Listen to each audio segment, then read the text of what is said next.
بسم الله الرحمن الرحيم. حلقة جديدة من ملعب محمود. النهاردة كان النادي الأهلي بيلعب مع بتروجيت، مباراة بعنوان سمك لبن تمر هندي. سمك لبن تمر هندي. كورة مفيش، تخطيط مفيش، مدرب مفيش، لياقة مفيش، لياقة ذهنية مفيش حاجة يعني كده. تحس ان في شوية لعيبة بيلعبوا في الشارع. يعني احنا لو شوية لعيبة جمعناهم من الشارع ولعبنا قدام فرقة كنا هنلعب احسن من كده. لعيبة ما عندهاش فكرة خالص عن كرة القدم، ما عندهاش فكرة عن التخطيط، ما عندهاش فكرة عن الالتزام الخططي، ما عندهاش فكرة عن النقل. مس باص مش ممكن، تحركات ملهاش اي لازمه. يعني لا خطه ولا طريقه لعب ولا تحركات ولا اي حاجه. تحس ان احنا في 11 لاعب جايبينهم لمنهم كده من على القهاوي وجايبين نروح نلعب، حطوهم في ملعب كوره وقالوا لهم اجروا، فعمالين بيجروا. لا عندهم رهبه من الجمهور، ولا رهبه من المدرب، ولا رهبه من الاداره، ولا اكن في حد بيقول لهم انتوا بتعملوا ايه. بجد انا حاسس ان الموضوع كده بقى يا جماعه سبهلله. الايام دي في انتخابات لمجلس اداره النادي الاهلي يوم الجمعه الجايه، فتقريبا النادي متساب كده بقى. اعملوا زي ما انتوا عايزين وكده يعني. مفيش لاعب، يعني معلش يعني مفيش لاعب بيختشي، مفيش لاعب عنده خشب، مفيش لاعب بيتكسف على دمه ويلعب كوره زي خلق الله. كور مقطوعه وجري ولا ليه اي هدف، واستهتار غير معقول وغير مبرر. مش ممكن يكونوا نجوم بالشكل ده ولاعيبه بالشكل ده، يعني مصروف عليهم ملايين ملايين الدولارات ويعملوا اللي بيعملوه ده. مش شكل لعيبه كره قدم اساسا. مفيش لعيب ما بيعرفش يوقف كوره، مفيش لعيب ما بيعرفش يباصي، مفيش لعيب ما بيعرفش يقطع كوره، مفيش اي اساس من اساسات كره القدم بتتنفذ كده. زي ما بقول لحضراتكم 11 لاعب وطالقينهم في الملعب، اجروا بقى. نادي بتروجيت النهارده عمل كل اللي هو عايزه، كل اللي هو عايزه، وكان ممكن يفوز في الدقيقه الاخيره. كوره ما تضيعش، لو جت على شمال اي لاعب ناشئ كان جابها، وكان النادي الاهلي طلع خسران 2-1. لولا كرم ربنا، وان ربنا مش عايز يكسب شويه المتفرجين اللي كانوا في المدرجات النهارده، ولا يضايقنا واحنا في البيوت، رغم من الحاله الصعبه العجيبه اللي فعلا احنا محطوطين فيها. تعادل غريب جدا، افقدنا القمه وافقدنا السيطره على جدول الدوري، ورجعنا بقى تحت سيراميكا. يعني انت عارف ان سيراميكا اللي هو بتاع اول امبارح ده بقى هو المتصدر الدوري. شيء مش ممكن بصراحه.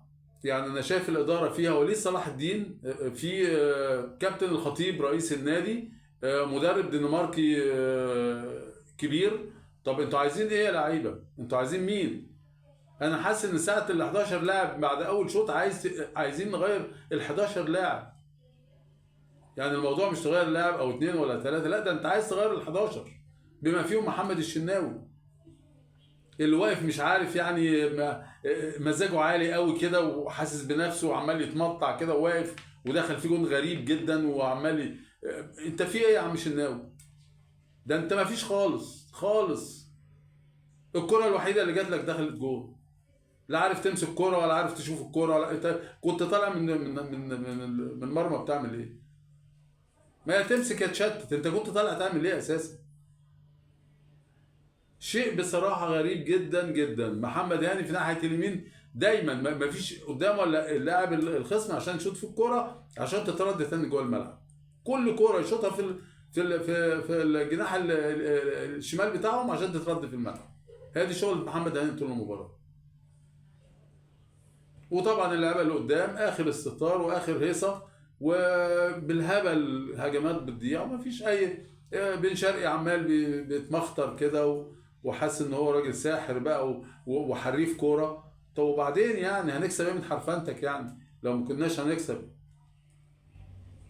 بصراحه انا مش شايف اي لاعب عمل اللي عليه، وانا مش فاهم ليه الاداره ساكته، ليه الاداره مكتوفه الايدي كده. احنا مضيعين كذا نقطه قبل كده لما بقينا خلاص، يعني وصلنا في الترتيب ال 15 في الدوري. كنا ترتيبنا 15، عمرها ما حصل في تاريخ الاهلي. جه عماد النحاس اشتغل مع شويه مع اللعيبه شويه، طلعهم شويه، جينا تاني اهو رجعنا تاني. قلنا يستروب ويستروب، وواحد مش عارف جاي من الدنمارك ومدرب كبير ومدرب عظيم، طيب واقف على الخط ولا بيعمل حاجه. اول تغييرات عملها في تغيير في دقيقه 75. يا عم انت شايف، انت راضي قوي عن الفرقه، راضي عن اللعيبه دي، راضي عن الناس اللي بتجري في الملعب عشان تخلي التغيير في دقيقه 75؟ طاهر محمد طاهر مش مكانه وعمال يهبش وخلاص. غيره من اول الشوط الثاني يا عم. ما انت عندك جريديشار اللي احرز الهدف التعادل، كنت نزله من اول الشوط الثاني. في ايه يعني؟ ايه مشكلتك يعني في كده؟ اللعيبه اللي انت منزلها احمد عبد القادر وعمر كمال عبد الواحد ينزلوا من اول الشوط الثاني. غير دم الفريق لما انت شايف الناس رخمه كده ومش عارفه تجري، ناس كل كره بتتقطع منها، ناس نازله ناسيه الكوره، ناسيه يعني ايه كوره، ناس يعني ايه نادي اهلي. النهارده هو حرس الحدود عمل كل حاجه في الكوره بصراحه، تحكم وجري ولياقه بدنيه ولياقه ذهنيه حاجه عاليه جدا بصراحه. يا فرحتي نسبه الاستحواذ 70%. استحوذ يا عم الكوره، خليك ماسك الكوره كده واقف خلاص. وهم كل فنيات كره القدم بيعملوها. السيد عيد بصراحه المدرب بتاعهم عمل كل حاجه كل حاجه، واحنا واقفين ولا عارفين نتصرف. الجون بتاعنا جه من دربكه كده وانتهينا وخلاص، وهو هدف التعادل وانتهينا على كده. لو الموضوع جه مش على كده يا جماعه والدنيا مشيت على كده، ماتش السوبر اللي جاي ده هتبقى كارثه في الامارات، هتبقى كارثه، هيبقى شكلنا زباله. هتلعب مع سيراميكا، سيراميكا هتغلبك، وبعد كده مش هتلعب مع المغلوب من الزمالك وبيراميدز هيغلبوك برضو. ده المنظر اللي الاهلي فيه ده مش ممكن يا جماعه. لعب شوارع والله، شوارع ايه ده احنا بنتفرج على كرة، اما بنتفرج على كرة في الشارع بنتفرج على احسن من كده. لكن كل لاعب ناقص ان هو يلعب بالبدله، يجيب بدله كده شيك وجرافات كده ويلعب بيها في الملعب. الناس لا بتعمل مجهود ولا بتجري ولا بتعمل اي حاجه الكرة. وبعدين المعلم يقول لي اصل الملعب بتاع الكليه الحربيه فيه النجيل كبير شويه فبيخلي الكرة. طب اشمعنى بيخلي الكرة بس كده مع لعيبه الاهلي؟ ليه لعيبه حرس الحدود كورتهم سالكه؟ اشمعنى يعني؟ احنا اللي ما عندناش همه، ما عندناش حماسه، ما عندناش رجوله، مفيش. كل واحد خد له 100 مليون ولا 150 مليون ونام عليهم وخلاص، وعايزه ايه تاني بقى؟ خلاص الدنيا بقت حلوه معاه والدنيا بقت رايقه، هيجري ليه؟ هي يعني هو زي ما قلت قبل كده، ده عايز يجيب واحد يجري له، يعني هو يأجر واحد بقى يقول له تعالى يا عم اجري لي شويه في الملعب. بشوات يا عم الحاج دلوقتي، دول بشوات خلاص، كبروا على الكوره. هاتوا ناس عايزين تلعب كوره، تعالوا اتفرجوا في اي حته في مصر، ولعيبه الكوره اللي بصحيح اللي في الانديه التعبانه واللي بيلعبوا في الشارع دول، هتجيبوا لعيبه احسن من اللي انتوا بتلعبوا بيهم دول. حاجه بجد تسد النفس، حقيقي حاجه تسد النفس. فرصه لا تضيع ان احنا نطلع اول الدوري، وان احنا ناخد مكانتنا الطبيعيه في اول القايمه. خلاص ضاعت الصداره. يستروب النهارده نازل بمحمد هاني باك يمين، محمد شكري العائد باك شمال، وفي الوسط ياسر ابراهيم وياسين مرعي، وبعدين في اتنين قدامهم بين رمضان واليو ديانج، الاثنين مش موجودين، وبعد كده زيزو وبن شرقي وتريزيجيه، وقدامهم طاهر محمد طاهر اللي ما كانش موجود برضه. يعني اللعيبه تحس ان انت زيزو يا جماعه ما مسكش اول كوره مسكها وسمعت اسمه في دقيقه 14.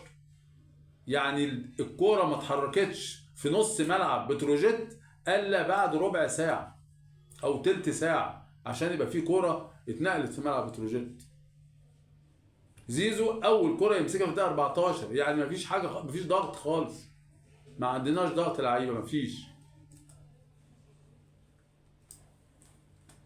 في الدقيقه 8 كوره قصيره من الشناوي اتصفى ياسر ابراهيم، الشناوي نازل مستقانيوس كده مبسوط مع نفسه كده، في حاجه بسطاه ودماغه عاليه، يعني فرحان عمال يهجص. كوره قصيره كده كانت ياسر ابراهيم دخل كان هيتصفي، دي اول كوره يعملها، اول دخله في الدقيقه 8. في الدقيقه 11 فاول وعرضيه وخطا برضه من الشناوي، حامد حمدان دخل حط الهدف، اول هدف في الدقيقه 11. الدقيقه 11 غلطه من الشناوي، غلطه صريحه من الشناوي، طالع من المرمى بتاعه مش عارف طالع يعمل ايه. الراجل حامد حمدان حط دماغه في الكوره قبل ما توصل ايد الشناوي ليها، واحرز الهدف الاول في الدقيقه 11. طبعا الهدف دوت خلى ارتباك ما بعد ارتباك في لعيبه الاهلي، خلاص فقدوا السيطره على كل حاجه، فقدوا السيطره على رجليهم وعلى ايديهم وعلى عقلهم، كل حاجه خلاص بقى. بقت الدنيا كده هيصه وعمالين زي بيجروا كده مش عارفين هم بيعملوا ايه بالظبط. في الدقيقه 14 زي ما قلت لحضراتكم اول كره مستلمه من زيزو في الدقيقه 14، يعني بعد ربع ساعه. في الدقيقه 17 ارتباك ورجوع كره للشناوي برضه عملت دربكه، برضه مشترك فيها الشناوي. في الدقيقه 39 اول تسديده من تريزيجيه بعيد عن المرمى، دي كانت اول تسديده في الدقيقه 39. يعني 40 دقيقه ما كناش سددنا على مروه بتروجيت. في الدقيقه 44 من زيزو لتريزيجيه. تريزيجيه بصراحه شاطها شوطه حلوه جدا، يمكن دي الكره الوحيده اللي شكلها حلو من لعيبه الاهلي. جت في العارضه ونزلت وطلعت بره، دخلت تاني الملعب في الدقيقه 44. دي كانت اخطر واحسن كره الفرقه لعبتها في الدقيقه 44. في الدقيقه 45 راسيه من بن شرقي فوق العارضه. في الدقيقه 47 تسديده حلوه جت جنب القائم الايسر. في الدقيقه 51 شوطه من طاهر محمد طاهر في السماء ما لهاش علاقه بكره القدم. دخلنا على الشوط الثاني في الدقيقه 47 كره خطيره للاهلي بتطلع جنب القائم الايسر. في الدقيقه 48 راسيه غريبه جدا من تريزيجيه، الكره جايه الكره جايه من كورنر والمرمى وهو في 6 يارد نطحها كده بدماغه، راحت في السماء يعني. في الدقيقه 55 تسديده حلوه من بتروجيت وكره مقطوعه من طاهر كانت هتعمل كارثه. طاهر محمد طاهر برضو الكره اتقطعت منه وراحت للاعب بتروجيت، شاط كوره كانت هتبقى هدف وكانت هتبقى كارثه كبيره جدا سببها طاهر محمد طاهر في نص ملعب بتروجيت، اتقطعت منه الكوره. في دقيقه 57 خروج طاهر الحمد لله. في دقيقه 57 يعني لسه حضرته فاكر، في الدقيقه 57 خروج طاهر محمد طاهر ونزول جريديشار. في الدقيقه 60 عمر صلاح اللي هو حارس بتروجيت ابعد كره خطيره من قدام ياسين مرعي. في دقيقه 61 جريديشار جاب هدف التعادل بكره من زيزو لمحمد هاني، رفعها دخل فيها بن رمضان عملها عرضيه، دخل جريديشار حطها بدماغه. يعني كانت كوره جايه لكه كده من ناحيه هاني من زيزو لهاني، هاني رفعها بن رمضان عرضها بدماغه، دخل فيها جريديشار محرزا الهدف، هدف التعادل في الدقيقه 61. طيب هدف التعادل في الدقيقه 61 يعني قدامنا فوق النص ساعه، 40 دقيقه لعبناها بعد كده ما نعرفش نجيب بقى جون، ما نعرفش نحرز هدف تاني. فرقه النادي الاهلي اللي فيها بن رمضان وبن شرقي وزيزو كل دوت وتريزيجيه وغيره وجريديشار، ما نعرفش نجيب هدف كمان، هدف الفوز في فرقه لسه طالعه من درجه ثانيه. بتروجيت يا جماعه جايه طالعه من درجه ثانيه، السنه اللي فاتت كانت نزلت ولسه طالعه، يعني فرقه بتقول يا هادي. في الدقيقه 69 فرصه للاهلي لكن حامد حمدان بيبعدها. حامد حمدان كان قدام وورا بصراحه، لاعب يستاهل فعلا كل خير. حامد حمدان كان نادي الزمالك عايز ياخده بس بتروجيت ما استغناش عنه، وفعلا حامد حمدان من اللعيبه الكويسين جدا، هو محترف فلسطيني.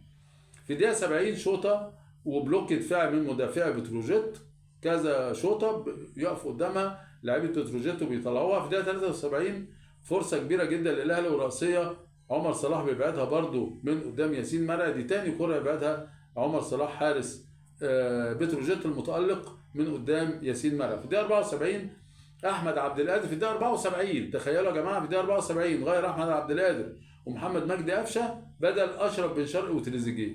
يعني لما يجي ينزل يقوم شايل اشرف بن شرقي وتريزيجيه مره واحده، حتى مش واحد منهم بس عشان الثاني يعني يسند عليه، لكن طلعهم هما الاثنين ونزل احمد عبد القادر ومجدي قفشه.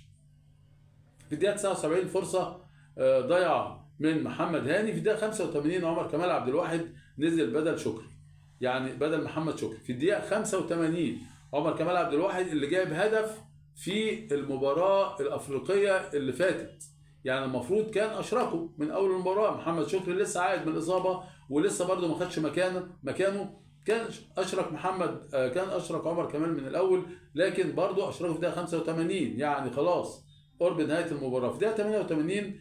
وفرصه ضائعه من جريديشار كان النهارده يعني مستواه اقل من العادي جدا. مش ده محترف يا جماعه يبقى في الاهلي، مش ده المحترف اللي يبقى في الاهلي. في دقيقه 94 انفراد جريديشار برضه، الكره جات له منفرد، رقص الحارس ودخل منطقه الجزاء وقام واخد ناحيه الشمال، ما تفهمش راح ناحيه الشمال بيعمل ايه. قعد بقى يتلكع ويلف حوالين نفسه ويعمل مش عارف ايه، في الاخر رجعها لقفشه، قفشه قام واخدها ومشيتها بره. يعني حاجه مش ممكن. لعيبه يا جماعه فعلا والله العظيم بنشوف يعني في دور الدرجه الثالثه ودور الدرجه الرابعه مباريات احسن من اللي بيلعب النادي الاهلي حقيقي. مش دول لعيبه يا جماعه يلعبوا في دوري الممتاز والله. مش كتر اسامي، الموضوع مش بالاسامي، كره القدم مش بالاسامي. هات اسامي الدنيا ورصصها كده ومفيش مجهود، خلاص مفيش مش هنلاقي حاجه. مش لازم يعني. المشكله ان يعني الاهلي جاب كل اللعيبه الحلوين، يعني زي ما يكون واحد كده عنده 3 4 5 10 طقم حلوين وقام لابسهم فوق بعض، بقى شكله عره وبقى مش مقبول يا جماعه حط اللاعب اللي مناسب في المكان المناسب. مش لازم تحط كل اللعيبه اللي انت اشتريتها عشان يعني تحلل ثمنها بقى قوم يعني بادرها في الملعب وخلاص. لا، شوف الخطه تمشي ازاي، شوف الكره تمشي ازاي، شوف التسلسل الطبيعي كده للكره من خط الظهر لخط الوسط لخط الهجوم. مين اللاعب الاقدر ان هو يمشي الكره وتبقى ماشيه كده بسلاسه. لكن احنا مكومين الدنيا كلها قدام وورا فاضي وفي النص ما فيش حد. قفشه مين يا جماعه اللي راجع يلعب دلوقتي؟ قفشه خلاص.